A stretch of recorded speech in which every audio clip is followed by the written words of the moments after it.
Hi guys, आज આપણે બનાવશું એકદમ દેશી ધાબા સ્ટાઇલમાં દહીં તિખારી। દહીં તિખારી બનાવવા માટે વિડીયોને છેલ્લે સુધી જોતા રહેજો।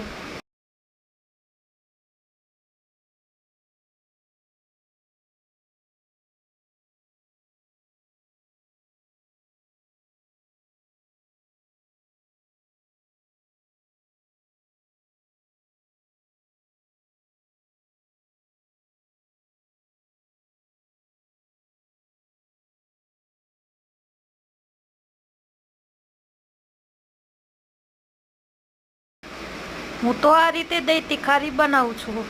તમે કઈ રીતે બનાવો છો તે વિડીયો જરૂરથી શેર કરો।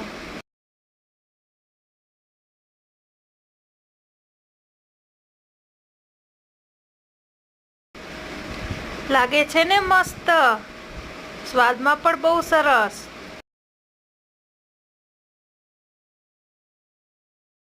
Thank you.